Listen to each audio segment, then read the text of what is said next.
Bonsoir à tous. Une conservation temporaire pour la fresque de Nacle à Besançon. Le street artiste a commencé hier la confection d'une œuvre en référence à l'affaire Liana. Elle représente une allégorie de la justice enceinte et accompagnée de 2 enfants. La pièce devait être achevée aujourd'hui, mais la mairie menaçait de la recouvrir faute d'autorisation. Le maire va finalement s'entretenir avec l'artiste pour trouver un terrain d'entente. Et justement, des rassemblements sont prévus ce soir à partir de 18h30 devant les tribunaux de quelques 200 villes, dont Dijon, Besançon et Autun. Mobilisation pour demander une loi intégrale contre les violences faites aux femmes et aux enfants.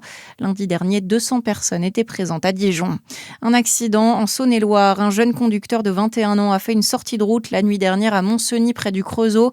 Sa voiture a terminé sur le toit. Il a dû être hospitalisé, mais ses jours ne sont pas en danger. Une cagnotte ouverte par l'association Fight for Animals. Elle a besoin de dons après avoir secouru 11 chiens. Ils étaient maintenus dans des conditions de vie inacceptables dans le Jura. Les gendarmes de Tavaux rapportent que le propriétaire a récemment été condamné, permettant la saisie des animaux. Pris en charge par l'association, ils ont maintenant besoin de soins vétérinaires, mais aussi de nourriture et d'accompagnement comportemental. Dans l'actualité également, après l'accord de paix entre les États-Unis et l'Iran, le prix des carburants va-t-il bientôt baisser ? Emmanuel Macron assure que le gouvernement va contrôler que la chute des cours du pétrole soit répercutée à la pompe. Avant l'ouverture du G7 en France, le chef de l'État est revenu sur cet accord dans le Trésor de TF1 et notamment sur le possible péage instauré par l'Iran sur le détroit d'Ormuz. C'est évidemment pas du tout ce qu'on souhaite parce que ça créerait un précédent.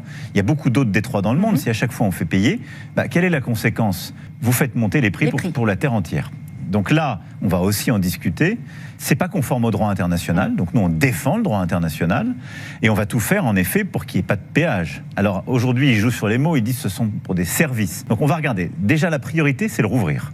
C'est faire sortir les centaines de bateaux, de porte-conteneurs, de tankers, pour que les marchandises, les équipages, parce qu'il y a des équipages qui sont bloqués depuis des mois, le pétrole, le gaz puissent sortir, que ça rouvre et que ça fasse baisser les prix. Et Emmanuel Macron indique également que le porte-avions Charles de Gaulle peut être sur zone dans 2 ou 3 jours. Et concernant les aides face à la flambée des prix des carburants, Sébastien Lecornu assure qu'elles seront versées comme convenu.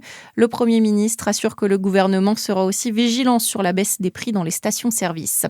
Et puis ce n'était pas le capitaine de l'équipe de France qui était en conférence de presse cet après-midi, comme le veut la tradition avant le premier match des Bleus dans la Coupe du Monde. Kylian Mbappé ménagé avant d'affronter demain le Sénégal. C'est N'Golo Kanté qui a répondu aux questions des médias. Le milieu français devrait être lui remplaçant demain soir. En attendant 4 matchs à suivre ce lundi dans le Mondial et notamment entrer en lice d'un autre favori, l'Espagne face au Cap-Vert. À suivre votre météo sur Fréquence Plus.